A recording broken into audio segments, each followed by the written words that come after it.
नमस्कार प्यारे भाइयों बहनों बच्चों।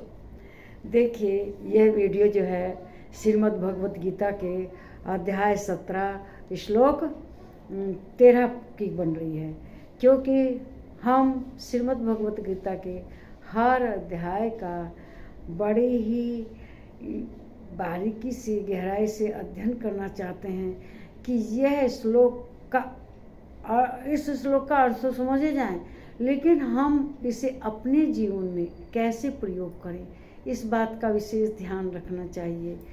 तो वही श्री कृष्ण भगवान श्रीमद् भगवत गीता के अध्याय 17 के श्लोक 13 में कहते हैं। देखिए क्या कहते हैं श्री कृष्ण भगवान। विधिहीनं सृष्टात्रं मंत्रहीनं दक्षिणं श्रद्धाविरतं यज्ञं तामसं परिचक्षते। कहते हैं शास्त्र विधि से हीन, अन्न दान से रहित, बिन मंत्रों से, बिना दक्षिणा के और भी बिना श्रद्धा के जाने के द्वारा जो यज्ञ किए जाते हैं वे क्या है? तामस है। अब कैसे तामस है? उसकी शास्त्रों में रुचि ही नहीं है। जो तामसी आदमी होता है उसका शास्त्र में रुचि नहीं होती। वह तो शास्त्र विधि के बिना ही कर लेता है यज्ञ, उसे विधि की जरूरत नहीं होती। और अन्न दान भी नहीं करता, उसका दान पुण्य में विश्वास ही नहीं होता जो तामसी व्यक्ति है। और वह मंत्रों में भी विश्वास नहीं रखता, वह मंत्र पढ़ता भी नहीं, ना पंडित से बुला के पढ़वाता। और बिना दक्षिणा के, दक्षिणा भी नहीं उसे देनी होती। दक्षिणा क्या है? कोई फीस नहीं है, दक्षिणा श्रद्धा बख्शी से दी गई भेंट है, लेकिन वो उसमें विश्वास नहीं रखता है ना। फिर ऊपर से वह बिना श्रद्धा के करता है जो यज्ञ, वह तामस है। देखिए, यज्ञ के प्रति श्रद्धा भी होनी चाहिए। क्यों? कि जब श्रद्धा होगी तभी ना हम उसे अच्छे से करेंगे, नहीं तो खाना पूर्ति करेंगे। तो इसमें श्री कृष्ण भगवान यही कह रहे हैं कि जो आदमी श्रद्धा के हीन करता है यज्ञ, वह क्या है? देखो, स्वर्ण कुमार थे, उनकी श्रद्धा थी अपने माता पिता में। इतना भारी वजन लेके दोनों को एक टोकरी कांवर बना के तराजू जैसी उस पर अपने कंधे पे लेके सारे तीर्थों की यात्रा कराते थे। उसकी श्रद्धा थी। क्यों? क्योंकि शरीर को कष्ट देना भी, हम किसी की सेवा करते हुए जब कष्ट उठता है वो तो पाते हैं, तो वो क्या है? वो तपस्या है। और जब हम तपस्या करते हैं किसी चीज़ की तो उसका हमें एक अलग ही आनंद होता है। जब हमारे शरीर में कष्ट होता, मान लीजिए हम किसी की सेवा करें अपने गुरुजनों की। गुरुजन कौन होते हैं? जो भी बड़े हैं, हमसे बड़े हैं, माता पिता और शिक्षक, टीचर, गुरुजी, ये सब हमसे बड़े हैं। तो इन लोगों की सेवा करना हमारा धर्म होता है।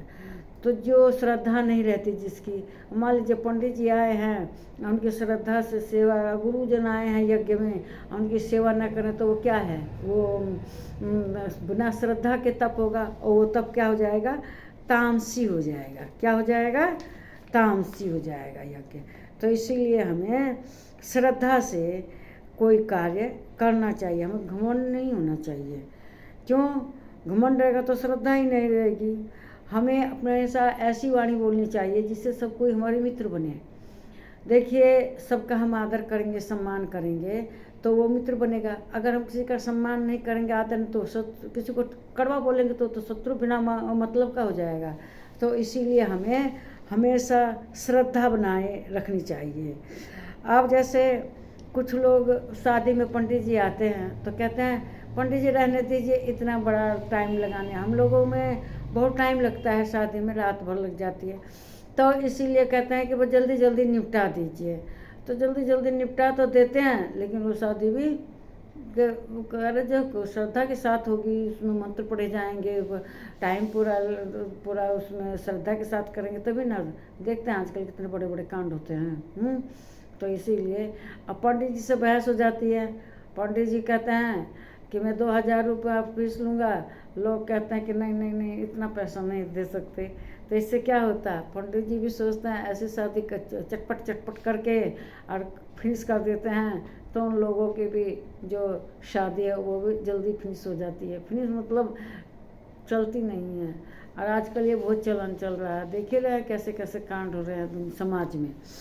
तो इसीलिए आदमी को हमेशा एकदम श्रद्धा के साथ काम करने चाहिए, गलत बात नहीं कहनी चाहिए, गंदे शब्द नहीं बोलने चाहिए। गंदे शब्दों से नकारात्मकता आती है, और जब हम अच्छे शब्द बोलते हैं तो वह वातावरण में अच्छा प्रभाव डालते हैं, हमारे मस्तिष्क पर भी अच्छा प्रभाव। मंत्र बोलते हैं भगवान के श्रद्धा से हम करते हैं तो वो हमारे दिमाग पर सकारात्मक प्रभाव डालते हैं। मंत्रों का जाप करते हैं, माला लेकर जप करेंगे तो क्या होता है, मंत्रों के जाप से हम लोगों का मन मस्तिष्क शुद्ध होता है और हमारे अंदर सकारात्मक विचार आते हैं। तो आदमी को मंत्र को भी, मंत्रों में श्रद्धा भक्ति रखनी चाहिए और मंत्रों के साथ यज्ञ करना चाहिए। लेकिन कुछ लोग मंत्र उसका कोई महत्व ही नहीं देते, गुरुजनों का भी महत्व नहीं देते, दक्षिणा का भी महत्व नहीं देते। दक्षिणा क्या है, हम श्रद्धा के साथ किसी को उपहार भेंट देते हैं, वही दक्षिणा है। कोई पंडित जी की फीस नहीं है, हमें श्रद्धा के साथ जितनी हमारी शक्ति समर्थ है उसमें देनी चाहिए।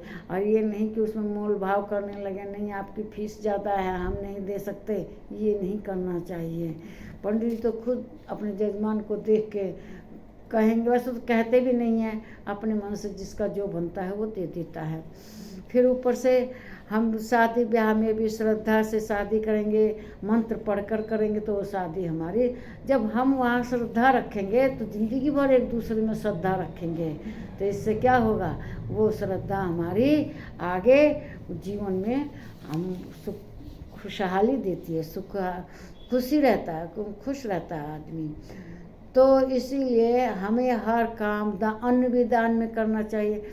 देखिए कोई भी यज्ञ हो उसमें अन्न दान दिया जाता है, यज्ञ दान के साथ होगा तो यज्ञ हमारा सात्विक होगा। और ध्यान वगैरह में विश्वास नहीं रहेंगे तो क्या होगा, वो तामसी यज्ञ हो जाएगा। तो इसलिए मनुष्य को हमेशा अच्छी वाणी बोलनी चाहिए, कर्म कांड में विश्वास रखना चाहिए, शास्त्र के अनुसार यज्ञ करें, और तो और मंत्रों का भी सही सही उच्चारण करके तब उसे संपन्न करें। इससे जो यज्ञ होगा सात्विक होगा, हम लोगों के जीवन में खुशहाली प्रदान करने वाला होगा। तो मेरे ख्याल से आप लोगों को मेरे विचार पसंद आए होंगे। आप मेरे विचारों को लाइक कीजिए, शेयर कीजिए, कमेंट कीजिए, इस वीडियो को सब्सक्राइब कीजिए। नमस्कार मेरे प्यारे भाइयों बहनों और बच्चों।